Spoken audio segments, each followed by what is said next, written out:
Hi friends, this is DK and today I'm going to talking about animating and how to create a sprite sheet in Photoshop. But the first thing you need is having a character so you can make animate like run, jump and attack with it.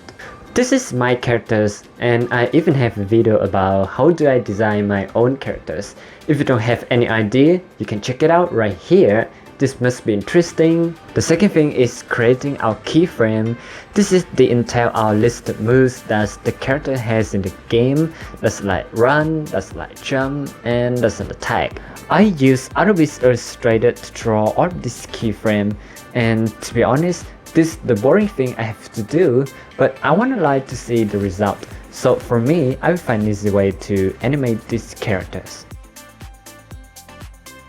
And that is, I will reference move in Hollow Knight. I found these cool animation strips and I started kind of copy and paste the components of the drawings of my characters from my frames. With Adobe Illustrator, I use a lot of these tools to finish my frames. The Puppet Warp tool and Direct Selection tool. Using these tools proficiently will make it easier to draw frames. Alright, now I have the material, all of the keyframes I need, and I will create an animation using Photoshop. First, you need to load all of the files you draw as layer. Go into File, Scripts, load files into stack. This is going to bring up the load layers window. From here, you can select the files that you want to load or a folder. You click on Browse and select the folder where you save your files.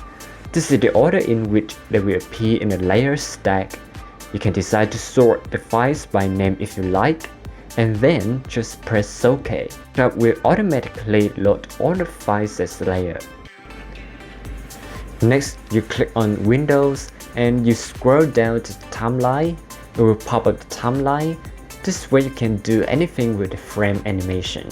You can duplicate the selected frame by clicking on this icon. Now, each one of these frames store the layer information.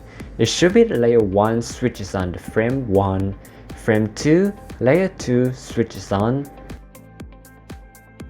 frame 3, layer 3 switches on, and so forth. After rearrange the order of these layers, hit run and that looks okay. And when we zoom way out, that looks a lot smoother when the character is very small.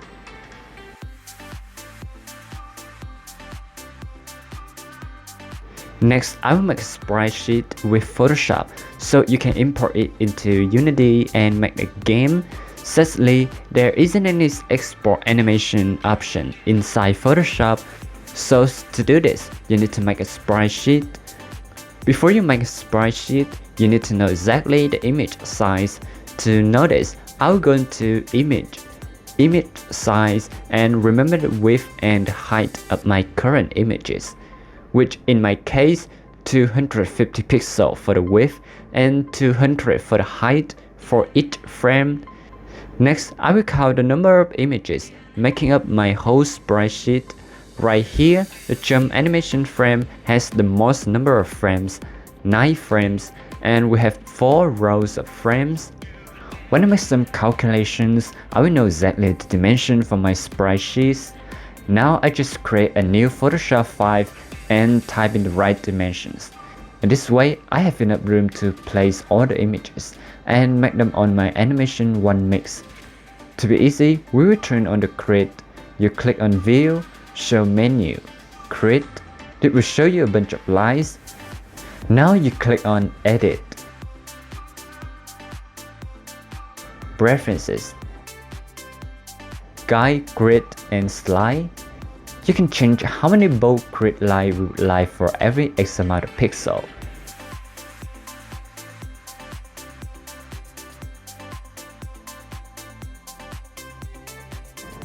Now I just copy and paste my image onto my sprite sheet.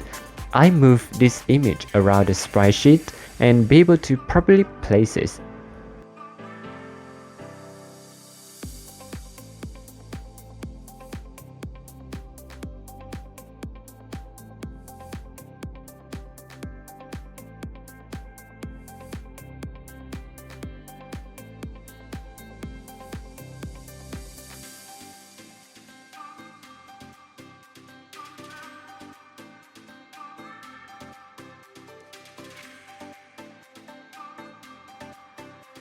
Okay, I'm done. So head over to the file and hit save as. And then choose a location for my save file. Now I have a complete sprite sheet and can use this to make a simple game by Unity or even using JavaScript. Maybe I will show you how I do this in my next video. Thanks for watching and see you later.